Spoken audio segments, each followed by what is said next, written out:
I put up a vote over on my Patreon and Kirby wound up coming out ahead by a long shot. And then I thought to myself, well crap, now I have to build Kirby. And that's not exactly easy, but we gotta do it because this is D&D Builds, where we have an outlet to make all sorts of ridiculous Dungeons & Dragons characters and stop driving the people in our lives insane with them. Kirby is gonna be a little bit tricky for a few different reasons, but we'll dive into all of that. First things first, we gotta pick a race. I was tempted to go with Changeling because obviously Kirby does change into different creatures, taking on some of their properties, but most of the Changelings changing is rather convincing, and I would definitely say that Kirby's changing is not very convincing, so instead we're gonna just focus on the fact that he's a little squishy ball and go with Plasmoid. This is a race from the Spelljammer book, and it technically makes you an ooze. You have a feature called Amorphous, so you can actually squeeze through a space as narrow as 1 inch wide, and you have advantage on ability checks you make to initiate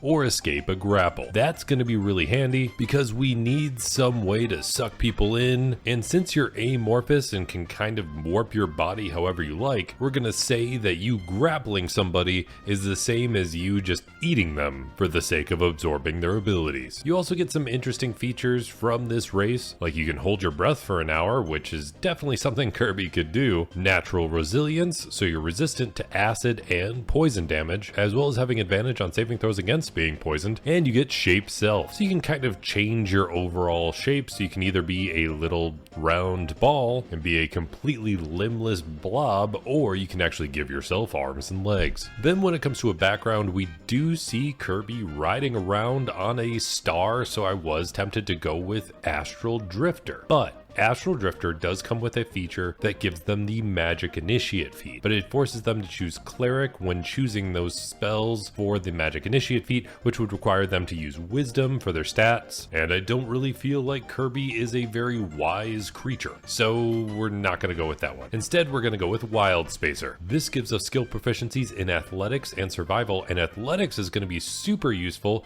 because that's what you actually use for grappling. We also get tool proficiency with Navigator's Tools and Space Vehicles, so you're proficient in riding around on that star, and you get a unique feature called Wild Space Adaptation, granting you the Tough feat, so you get an extra 2 hit points per level as you level up throughout this build. Now, before we dive into any stats, I already mentioned that I don't really consider him very wise, and an easy way to go with this build would have been to just go with Druid and go with a Circle of the Moon, so you can do tons of shapeshifting, and even at higher levels, you'd wind up getting the ability to cast Alter Self at will. But because I don't think Kirby is particularly wise, and that's the ability score that you need most as a druid, and there's one more problem on top of the stats for druid. We pretty regularly see Kirby throw on different types of armor when trying to impersonate somebody else. Especially if it's something like Samus's high-tech helmet, there's no way we can pretend that that's not some sort of medium or heavy armor, and druids aren't allowed to wear any type of metallic armor. It's a very specific feature of that class, and we can't really get around that. So we gotta go ahead and just throw away the idea that we're ever gonna do anything druid related, and above anything else, Kirby's just pretty frickin' adorable. So with that in mind, let's dive into the stats. We're gonna distribute our points pretty well by bringing our strength and our dexterity up to 13, and then taking our constitution and bringing it up to 14, because we need to be able to take a handful of hits. Then we would dump intelligence and wisdom, bringing them down to 8, and then take our charisma and bump it as high as we can, bringing it to 15. Then we have 1 point that we can throw into 3 different ability scores thanks to our race, so we're going to put them into strength, dexterity, and charisma, bringing them up to 14, 14, and 16 respectively. That actually leaves us with 1 point left over, and since 0.5 from the player's handbook makes it so it's more expensive to put points into stats that you already have a decent amount of points into, we pretty much have to throw it into intelligence or wisdom, so I guess we'll just throw it into wisdom, bringing it to 9, and leave it at that. So now that we have the stats sorted out, we need to be super flexible and to be able to take on whatever we wind up sucking in. So in order to get the most versatility early on in this build, we're actually going to start off with Fighter. This allows us to have access to absolutely all armor, all weapons, and even shields if we want to use them. This gives us the versatility we need in order to be able to use any type of transformation that we come across. Also, when you choose a fighter at first level, you get saving throws in strength and constitution, and you get to choose 2 skills. We'll grab perception because it's been useful in almost any campaign I've ever been in, and then we'll grab insight because then maybe you'll have a better chance at understanding what type of abilities you might get when you absorb somebody else. And then at first level of fighter, you get to choose a fighting style. And when Kirby's not absorbing somebody and using their abilities, or swinging around a magic sword, or turning into a brick, or whatever, he's doing plenty of punching. So we're gonna grab the fighting style, Unarmed Fighting. This makes it so your unarmed strikes deal bludgeoning damage equal to 1d6 plus your strength modifier on a hit, and if you aren't wielding any weapons or a shield, when you make the attack roll, the d6 actually becomes a d8. And finally, at the start of each of your turns, you can deal 1d4 damage to one creature that's grappled by you, just boosting up that grappling ability you already have. Additionally, at first level of fighter, you get Second Wind, so you can use a bonus action, and Second Wind feels like a pun I just could not avoid. This allows you to use a bonus action to regain hit points equal to 1d10 plus your fighter level, which you could do once per short or long rest. But since we've covered some very minimal stuff that we wanted to grab right away, as soon as we hit second level, we're doing a multi-class. And with such high charisma, we're jumping into Sorcerer. At first level of Sorcerer, you do get some spellcasting right away, but we're gonna save all the spells that we learn for the end of this build. Additionally, at first level, you get to choose a Sorcerous Origin right away, and that's your Sorcerer subclass. I always loved in Kirby related games how you didn't quite know what you were gonna get when you absorbed somebody's abilities. So I kinda wanted to lean into that, and I'm gonna go with a Wild Magic Sorcerer. This is honestly one of the most fun sorcerers to play at a table because you never know what you're gonna get, and it's always great for how the party reacts to whatever happens, because it has a feature called Wild Magic Surge. So your spellcasting can unleash a surge of untamed magic. It's too wild to be affected in almost any way by being a sorcerer, so you can't manipulate it with Metamagic, which we'll get to in just a second. And it has totally random effects that don't even require concentration if that has some sort of spell ability that would usually require concentration. So the way it works is once per turn, the DM can have you roll a d20 immediately after you cast a sorcerer spell of first level or higher. If you roll a 1, you have to roll on the Wild Magic Surge table. The Wild Magic Surge table has a ton of random stuff that can affect you. There's even tons of homebrew out there that expand this table, but as far as what's officially part of the player's handbook, you roll a d100, and that selects one of up to 50 different choices on this Wild Magic Surge table. It can completely change your initiative rolls at random. It can have positive effects like having a spectral shield hover near you, granting you an additional +2 to your AC and making you immune to magic missile, or regaining spell slots. Or it can have slightly more negative reactions, like you casting Fireball, but centered on yourself, or casting Confusion, also centered on yourself. There's so many random things on this table, it would take a while for me to get through, so I'm not going to dive into it too deep, but just know that it does do tons of random stuff, and it adds to that fun and chaos that you can have in the game, almost like you're playing a Kirby game for the very first time, and you're not going to know what you get when you absorb one of your enemies. Additionally, at first level of being a Wild Magic Sorcerer, you get Tides of Chaos, so you can manipulate the forces of chances and chaos to gain advantage on one attack roll, ability check, or saving throw, but you can only do this once per long rest. But anytime you want to regain the use of this feature, the DM can have you make a roll on the Wild Magic Surge table again, immediately after you cast a sorcerer spell of first level or higher. It allows you to regain the use of this feature, but of course you're taking a chance on that Wild Magic Surge table, which even has the chance of turning you into a potted plant until the start of your next turn, which is definitely a bit of a nod to the Hitchhiker's Guide to the Galaxy. Then at second level of Sorcerer, you get Font of Magic, so you can have sorcery points, and this is the bread and butter of being a sorcerer. You get sorcery points equal to the amount of levels that you have in Sorcerer, and you can use these at this level to trade for additional spell slots so you can do a bit more casting. But they have a bit more versatility at third level, because then you get Metamagic. This allows you to alter certain spells, manipulating them in fairly unique ways that most other classes don't get the option to do. You only get 2 choices of Metamagic at this level, so we're going to grab Quickened Spell, making it so you can actually target 2 creatures with a spell instead of just 1 when there is a spell that would usually only target 1 creature, and we're going to grab Quickened Spell, so you can cast a spell that would usually take 1 action and cast it as a bonus action. Additionally, at this level you get access to 2nd level spell slots, and then at 4th level of Sorcerer you get an ability score improvement, so we're just going to go ahead and boost up our charisma by 2 points. Then at 5th level of Sorcerer you get access to 3rd level spell slots, and then at 6th level of Sorcerer you get another feature from your Wild Magic Sorcerous Origin, granting you Bend Luck, so you can twist fate a bit using your wild magic. When another creature you see makes an attack roll, an ability check, or a saving throw, you can use your reaction to spend 2 sorcery points to roll a d4 and apply that number rolled as a bonus or penalty, your choice,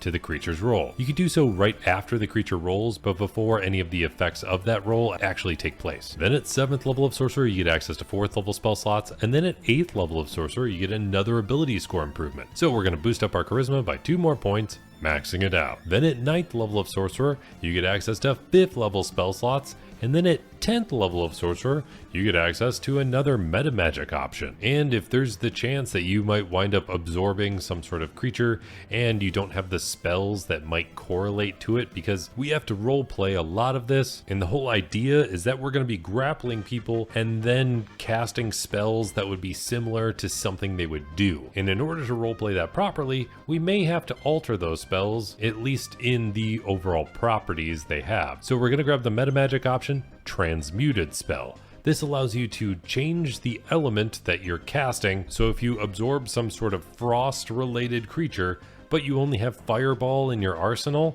it doesn't quite fit. However, if you transmute that spell, you can now make that Fireball more of a Frost Ball. Then at 11th level of Sorcerer, you get access to 6th level spell slots, and then at 12th level of Sorcerer, you get another ability score improvement. So we're just going to boost up our Constitution, increasing your health, making it so you can concentrate on spells a bit better, and boosting up any other stats didn't really feel right. Then at 13th level of Sorcerer, you get access to 7th level spell slots, and then at 14th level of Sorcerer, you get another feature from being a Wild Magic Sorcerer, Controlled Chaos. So you gain a bit of control when you're dealing with that Wild Magic Surge table. Whenever you have to roll on the Wild Magic Surge table, you can now roll twice, and you get to choose either number for your roll. I feel like this fits particularly well at 14th level, because by now you kind of have a bit of understanding in what enemies you're going up against, and what abilities you might be absorbing. Then at 15th level of Sorcerer, you get access to 8th level spell slots, and then at 16th level of Sorcerer, you get another ability score improvement.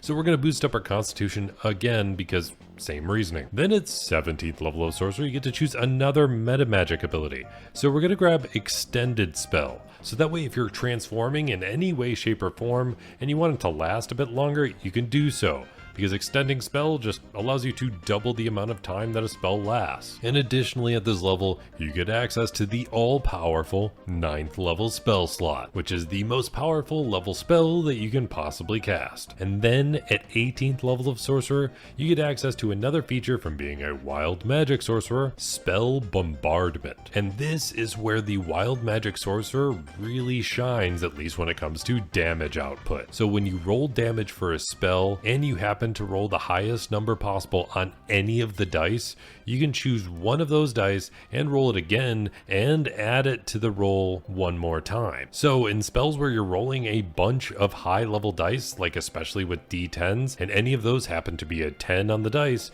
you get to roll one more d10 and add it to the total. You can only use this feature once per turn, but it's still pretty nice to have, actually having some modicum of control over what you're doing as a Wild Magic Sorcerer. And then as of right now, we're 19th level as a character. We won't really get a whole lot more from grabbing one more level of Sorcerer, except for one more ability score improvement, and we have plenty of health and Constitution. We could use some more dexterity, but despite being squishy, he's not insanely nimble compared to some of the other characters in Smash Bros. So instead, we're going to jump back over to Fighter and pick up one more level, granting us access to Action Surge. So now you can take one more action on your turn, once per short or long long rest, which really expands the possibilities as to what you can do. That brings us to 20th level of this overall build, but now it's time to jump into some spells. With this overall build, we get to learn 6 cantrips and 15 different spells. I'm not going to dive into every single one of these spells and cantrips because it's going to be variable depending on what you're running into. And there is a feature as being a sorcerer that is optional, but it's called Sorcerous Versatility, so whenever you level as a sorcerer, you can actually swap out a cantrip or metamagic option that you know. And this is probably a good thing because then you can pretend that it's based off of whatever level you're popping into in Kirby's Dreamland or whatever. So let's just go ahead and dive into the spells that we absolutely have to grab, leaving us a little extra wiggle room. But if you want the full spell list of what I would choose, you can always check out my Patreon, linked in the description down below, where I have access to the character sheet for this build and all of my builds. So now diving into those spells, as far as the cantrips, we gotta grab Gust. There's no way we can get around it. That's gonna be the best way that you can suck people in. We'll grab Green Flame Blade for charging up that big hammer thing that you have access to in Smash Bros, as well as Booming Blade for swinging that sword that you use for that big arcing slash thing that he has the ability to do. And then for slamming into the ground, we'll grab Thunderclap. That leaves us with 2 more cantrips for some flexibility, which you can decide on what you'd like. As far as first level spells, we gotta grab Absorb Elements because you're gonna do plenty of absorbing.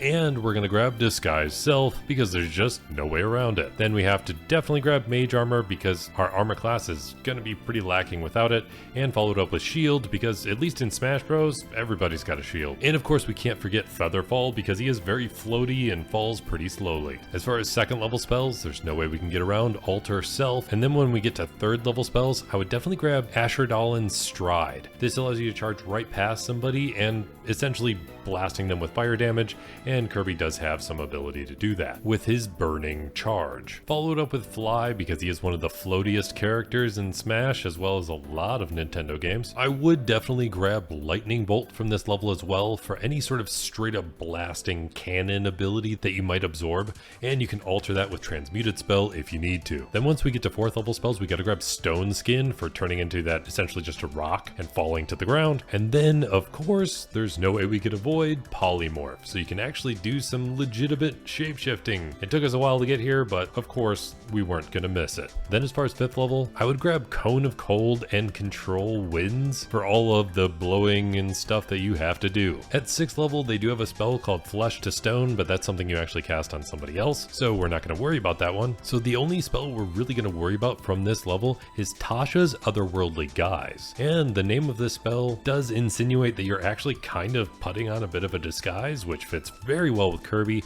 and it gives you some additional combat abilities. Making your weapon attacks magical, you get extra attack, you get +2 to your AC, you get a flying speed, and it gives you some immunities to certain types of damage. Not to mention when you make any weapon attacks, you can use your charisma modifier instead of using strength or dexterity for the attacks. As far as 7th level spells, I would grab Whirlwind for just sucking somebody up into a massive tornado of air. That leaves us with an 8th level and 9th level spell left to choose, and with only 2 spells left available, there's a couple I would choose, but nothing's overly fitting, so I'll throw in the 2 that I would pick on my Patreon and the character sheet, but these last 2 are definitely pretty flexible. Let me know what you think about this build in the comments down below, and if there's any other builds you want to see in the future, let me know down there as well. If you want access to the character sheet for this build or any of my other builds, feel free to check out my Patreon, where you can be just as incredibly awesome as these people, but especially bad in person: Caleb Roan, Keelon, Lumiere97, Mikey Zapita, Omar C, the Dino21, Viral Naravar, Salvador, Yaksha Senpai, and Zed13. But if you want to go above and beyond them and even play Dungeons & Dragons with me, which I stream here on YouTube as well as over on Twitch, you can be just as awesome as my Dungeon Master patrons: